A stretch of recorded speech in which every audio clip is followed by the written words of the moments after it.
Welcome back. It's Monday and I did a little bit of research, a very little bit of research, and I never even guessed that this is actually Creg Y Cowin farm.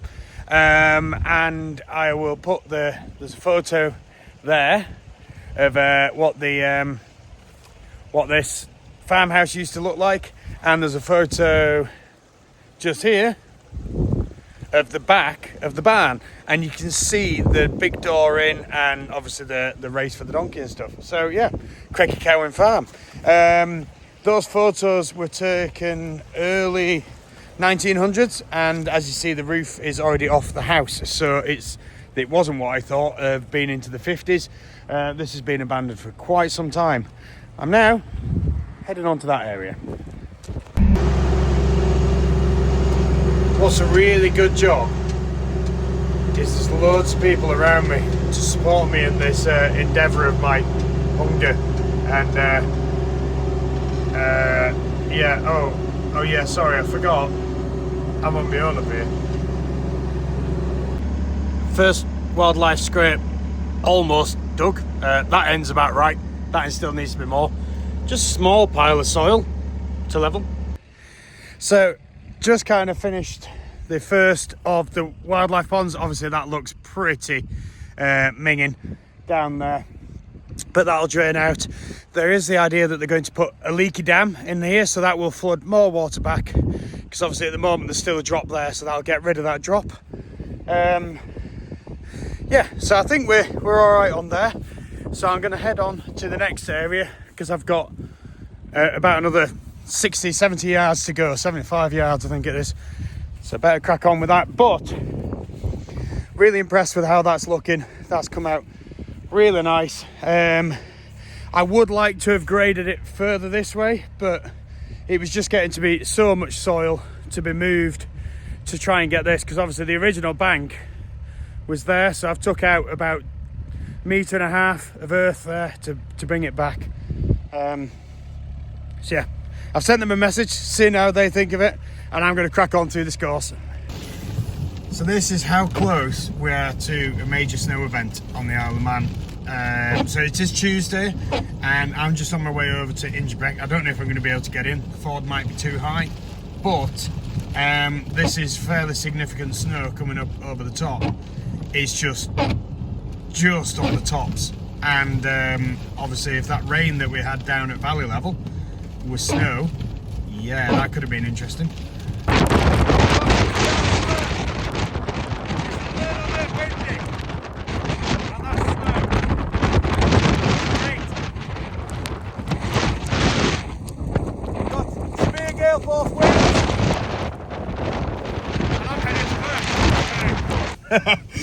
So, as you guess, it's a little wild out there.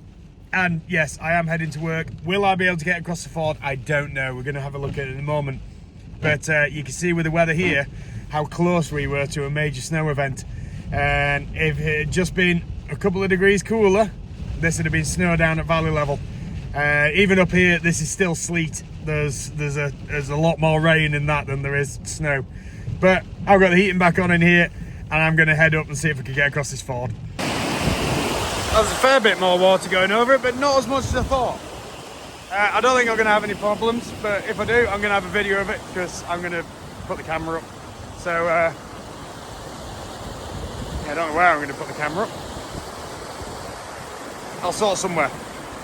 So, this is where it's important to check your depth. Last time, I could walk from there, that was dry land.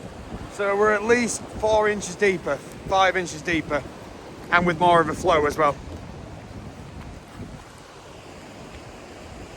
Yeah, it'll be right.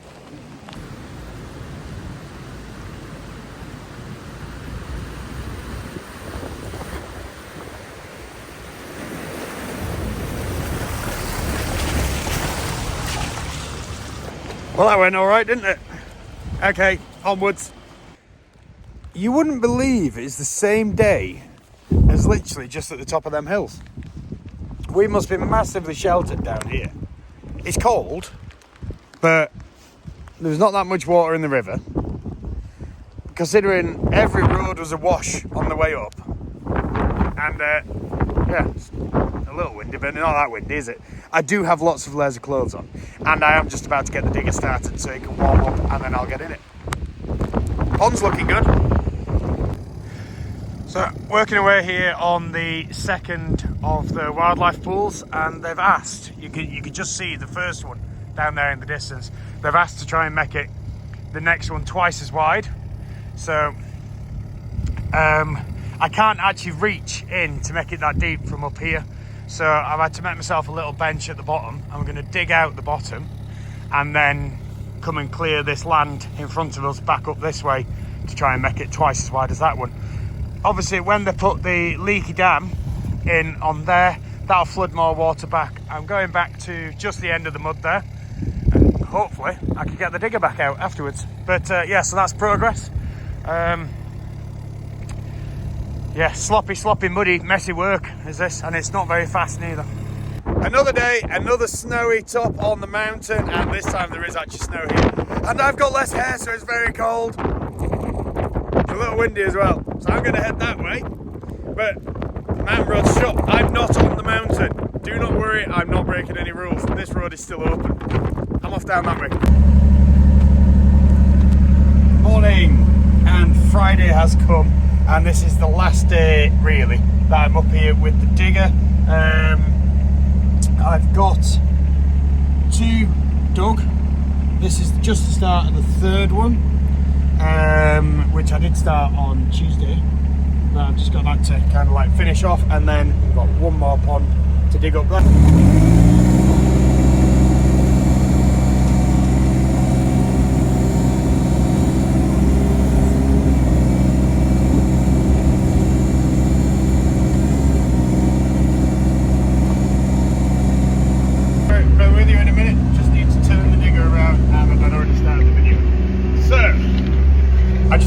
My tractor around underneath so I can track back, because let's have a spin around. Let's go there. That's a silt trap dug there. That pipe is here already, that's nothing to do with us. That's 1 pond, and then the rest are down there. Now I was supposed to dig 4 ponds. I've dug 5 because this pond here just next to us, sorry, I'm just going to be tracking out back towards the pickup now. This pond here, I started digging it and then discovered an absolute amazing wet area as I was working down. So I thought, you know what, I'm not going to destroy that, because it was full of sphagnum moss and all sorts of stuff, which is what we want. So I decided to skip it, tidy it up a bit, leave it as a small one, and then I built this one. I'll be there in a minute. Should put turbo on, but I'm on a bit of a side angle, so it keeps working downhill. So I built this one, which is another small one, but that is deep, because the ditch, the drain which we're putting these in, actually already started at about 3 foot deep. So at which point I've kind of gone down an extra kind of 2-3 foot, and then kept the level in. So that one's over a metre deep at its deepest point, or it should be, depending how much silt and rubbish has gone back in. Now I'm going to pack the digger up, because as I say, I'm done. So what I need to do is on Monday I'm going to come back and get the digger, and then just do some little bits and pieces on the track on the way down.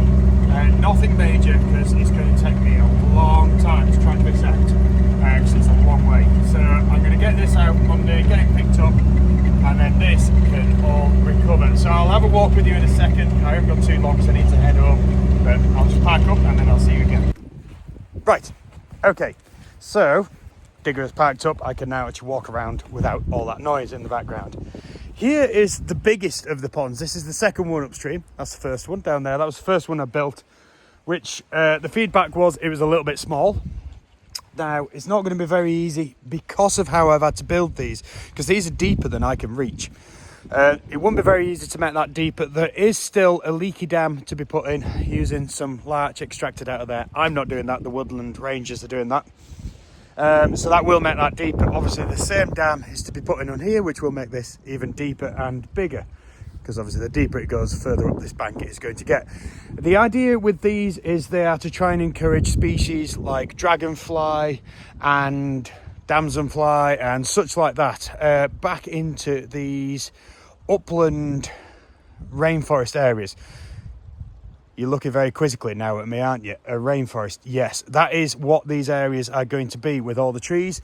So I think it's 30,000 trees which have been planted on this site over not that big an area, actually. And these are all native broadleafs, I believe. There's a couple of like broom and stuff in there as well, because they are absolutely fantastic for bees and pollinators and such like. Very thorough planting plan. Now the idea is obviously not this many trees will finish, they will not reach fruition, they will be thinned out, and you will end up with probably about 25% of the trees which are planted growing. These areas are probably going to be planted up with marginals to try and encourage things in. There might even be stuff planted up in the water as aquatic plants as well, local ones. I can't think of any off the top of my head. Not gorse. There's lots of gorse. Gorse will probably try and encroach back onto this, but that is going to be a management strategy for them to deal with. So as I say, I've dug 5 ponds in total, and a silt trap at either end. The silt trap downstream, once this is all finished, will be no use, and that will just be allowed to silt up. That is to stop onward heavy silt going down into the river and causing any trouble. That is the river that I drive across on the ford. So yeah, pretty good. Wasn't expected to get this much done this week. I've had a really rough grade down. It is very wet as this stuff, and the unfortunate thing is there's quite a lot of subsoil mixed with topsoil, mixed with substrate and all sorts, because I could not keep it separate digging this because of the way I was having to work my way back. You know, one scoop is topsoil, next scoop subsoil. It's not possible without dumpers and all sorts of things, and the budget definitely doesn't go that far. So I'm happy with what it's good. Hopefully I'll remember to bring the drone down on Monday and get some footage over it. But for now, I need to head off out and get home and sort some stuff for the kids. So thank you so much for the likes, subscribes and follows. And I'm really happy to share that information at the start of this video about Creg Y Cowin, the farm which is just there. The farm on the opposite side of the valley is Doon Farm, D-H-O-O-N. And that, well, it's under offer at the moment, but it is for sale at the moment. And is semi kind of livable-ish. So, but it gives you an idea of what this would have been like on this side. So, like I say, thank you so much for the likes, subscribes and follows, and I shall see you next week.